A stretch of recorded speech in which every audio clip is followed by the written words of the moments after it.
Bismillahirrahmanirrahim. Assalamualaikum warahmatullahi wabarakatuh. Rekan-rekan sekalian, berjumpa kembali dengan Guru Iril Kapten Bade. Pada kesempatan kali ini kita akan membahas tentang pembelajaran mendalam. Tentu rekan-rekan semuanya sudah lebih banyak mengetahui tentang pembelajaran mendalam, baik itu di sekolah, di gugus, maupun lewat jaringan internet. Tapi pada kesempatan kali ini kita akan membahas secara lebih sederhana. Mari bersama-sama kita mempelajari pembelajaran mendalam. Yang pertama, dari mana kita mulai? Kemarin, sebelum 2025, kurikulum kita masih disebut dengan kurikulum merdeka. Nah, pada kebijakan baru 2025, kementerian kita membuat konsep yang disebut dengan pembelajaran mendalam. Pada kenyataannya, kurikulum Indonesia mengalami perubahan, tetapi perubahan ini tidak mengganti kurikulum Merdeka atau kurikulum 2013 secara total, tetapi fokus perubahannya itu pada penyesuaian dan penyempurnaan. Jadi, pembelajaran mendalam ini adalah sebuah penyempurnaan dari kurikulum 2013 dan kurikulum Merdeka. Berdasarkan Peraturan Menteri Pendidikan Dasar dan Menengah Nomor 13 Tahun 2025, pendekatan pembelajaran yang digunakan sebagai konsep utama disebutnya dengan deep learning. Pendekatan ini bertujuan untuk menyempurnakan kurikulum merdeka dengan berfokus pada pemahaman konsep secara mendalam, bukan sekedar hafalan. Deep learning menekankan prinsip belajar yang mindful, meaningful, dan joyful. Secara definisi, pembelajaran mendalam adalah cara belajar yang membuat seseorang benar-benar memahami sesuatu secara menyeluruh, bukan hanya menghafal. Ini berarti peserta didik diajak untuk berpikir kritis, menghubungkan pelajaran dengan kehidupan nyata, dan memahami konsep dengan lebih dalam melalui refleksi dan eksplorasi. Misalnya, peserta didik tidak hanya tahu bahwa 2 ditambah 2 itu sama dengan 4, tapi peserta didik harus mengerti bagaimana dan mengapa rumus matematika tersebut bisa digunakan dalam kehidupan sehari-hari. Seperti misalnya saat berbelanja, rumus tersebut sangat penting. Sederhananya, pembelajaran mendalam adalah belajar dengan hati dan pikiran sehingga ilmunya bisa nempel dan bermakna. Deep learning bisa kita definisikan sebagai sebuah pendekatan yang memuliakan dengan menekankan pada penciptaan suasana belajar dan proses belajar yang berkesadaran, bermakna, dan menggembirakan. Hal ini bisa diperoleh jika kita menggunakan 4 hal. Yang pertama yaitu olah pikir, kedua olah hati, yang ketiga adalah olah rasa, dan yang keempat adalah olahraga. 4 hal ini dilaksanakan secara holistik dan terpadu. Peran guru dalam pembelajaran mendalam ada 3, yaitu sebagai aktivator, kolaborator, dan pengembangan budaya belajar. Sebagai aktivator, guru harus aktif memberikan stimulasi kepada peserta didiknya. Bagaimana memberikan stimulasi supaya tujuan-tujuan pembelajaran itu bisa tercapai. Kemudian sebagai kolaborator, guru harus bisa bekerja sama, baik itu dengan peserta didiknya, rekan sejawat, orang tua dan masyarakat, serta mitra-mitra lainnya. Dan yang ketiga itu pengembang budaya belajar.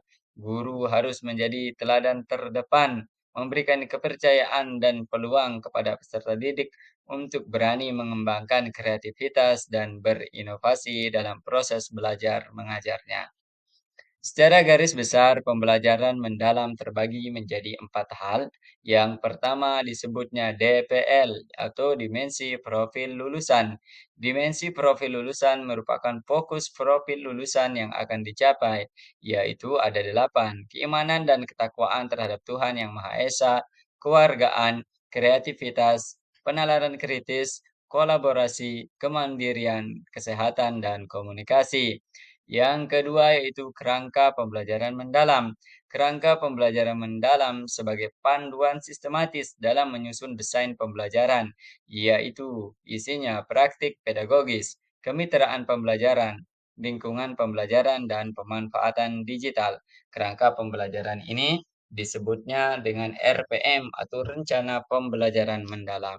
Yang ketiga itu pengalaman belajar. Pengalaman belajar sebagai proses yang dialami peserta didik harus terdiri dari tiga hal: pengalaman memahami, pengalaman mengaplikasi, dan pengalaman merefleksi. Kemudian yang terakhir yaitu prinsip pembelajaran mendalam. Prinsip pembelajaran mendalam harus memuat tiga hal di dalam prosesnya, yaitu peserta didik harus sadar, pembelajaran itu harus bermakna, dan pembelajaran itu harus menggembirakan. Ini dia 8 dimensi profil lulusan dalam deep learning. Yang pertama, keimanan dan ketakwaan kepada Tuhan Yang Maha Esa. 2, kewargaan. 3, kreativitas. 4, penalaran kritis. 5, kolaborasi. 6, kemandirian. 7, kesehatan, dan kedelapan yaitu komunikasi. Tiga prinsip pembelajaran mendalam, yaitu pembelajaran yang berkesadaran, pembelajaran yang bermakna, dan pembelajaran yang menyenangkan. Mindful atau berkesadaran yaitu kondisi mental di mana seorang secara sengaja fokus pada saat ini dengan penuh perhatian tanpa keterpaksaan atau terbawa oleh pikiran atau emosi yang mengganggu selama proses pembelajaran. Berfokus pada apa yang sedang terjadi di saat ini, pikiran, perasaan, sensasi tubuh atau lingkungan sekitar tanpa teralihkan oleh masa lalu atau kekhawatiran tentang masa depan. Kehadiran peserta didik berada sepenuhnya di sini dan sekarang. Artinya peserta didik itu udah siap banget untuk belajar. Kemudian meaningful atau bermakna, sesuatu yang punya makna, tujuan, atau nilai penting. Dalam konteks pembelajaran misalnya, belajar jadi bermakna kalau ilmunya terasa berguna, mudah dipahami, dan bisa dipakai dalam kehidupan sehari-hari, sehingga siswa merasa pelajaran itu berarti dan tidak sia-sia. Contohnya, belajar matematika jadi bermakna kalau siswa tahu cara menghitung diskon saat belanja, bukan hanya mengerjakan soal di buku. Dengan begitu, belajar terasa berarti dan tidak sekedar sebagai rutinitas. Dan terakhir, pembelajaran itu harus menggembirakan, yakni menciptakan suasana belajar yang menyenangkan dan penuh kegembiraan, sehingga siswa merasa antusias, nyaman, dan termotivasi. Pembelajaran yang joyful membuat proses belajar terasa seru dan tidak membosankan. Contohnya, guru menggunakan metode seperti permainan edukasi, cerita menarik, eksperimen sederhana, atau aktivitas kelompok untuk membuat pelajaran hidup. Misalnya, belajar sains melalui percobaan membuat gunung berapi mini atau belajar bahasa dengan menyanyikan lagu. Dengan cara ini, siswa belajar dengan gembira sehingga ilmu lebih mudah diserap dan prosesnya terasa menyenangkan. Kita pindah ke pengalaman belajar. Pengalaman belajar dicapai lewat tiga hal. Yang pertama yaitu pengalaman harus memberi. Yang pertama itu memahami. Peserta didik harus bisa memahami. Yang kedua, peserta didik harus bisa mengaplikasi. Dan yang terakhir, peserta didik harus bisa merefleksi. Pada pengalaman belajar dilakukan secara bertahap. Memahami itu mengandung tiga hal, yaitu pengetahuan esensial atau ilmu secara teori, kemudian pengetahuan aplikatif, dan yang ketiga pengetahuan nilai dan karakter. Pada bagian mengaplikasi yaitu pendalaman pengetahuan lintas disiplin ilmu atau yang relevan dengan kehidupan nyata, dan refleksi yaitu regulasi diri, pengelolaan diri, pemahaman terhadap kemampuan dan kekurangan diri sendiri. Mari kita bahas yang pertama yaitu pengalaman belajar memahami. Tadi udah dijelaskan ada tiga hal, yaitu pengetahuan esensial, pengetahuan aplikatif, dan pengetahuan nilai serta karakter.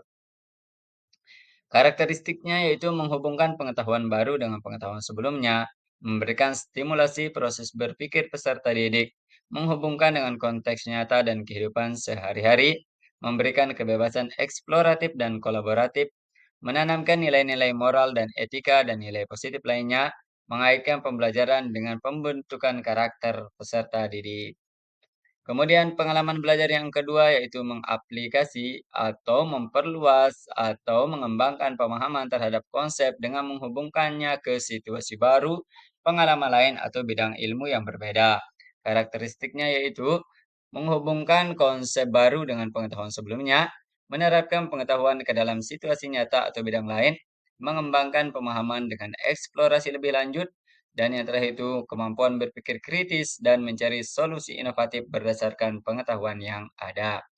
Pengalaman belajar terakhir yaitu merefleksi. Merefleksi itu seperti meregulasi diri, individu mampu mengendalikan pikiran, emosi, dan perilaku dalam mencapai tujuan tertentu. Dalam konteks pendidikan, regulasi diri sangat penting bagi peserta didik untuk mengelola proses belajar mereka secara mandiri dan efektif.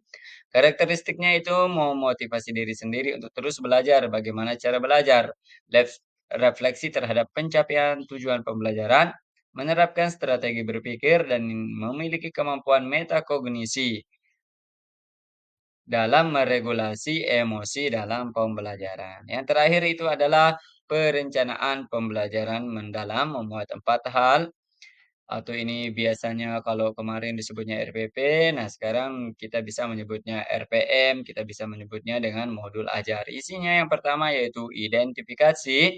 Di sini kita perlu mengidentifikasi kesiapan murid, memahami karakteristik materi pelajaran, dan menentukan dimensi profil lulusan. Yang kedua itu membuat desain pembelajaran.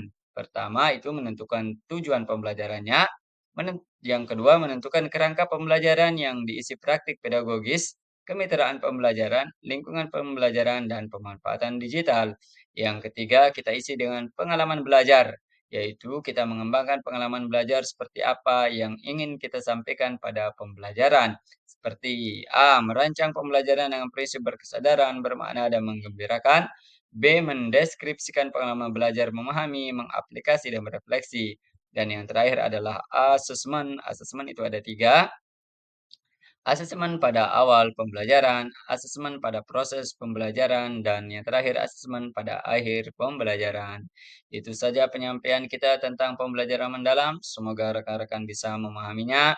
Begitu juga dengan saya. Jika ada hal-hal lain yang perlu dipertanyakan atau perlu dibahas, tolong ditulis di kolom komentar. Jangan lupa like, subscribe channel ini untuk pengembangan dan perluasan informasi. Demikian, wassalamualaikum warahmatullahi wabarakatuh.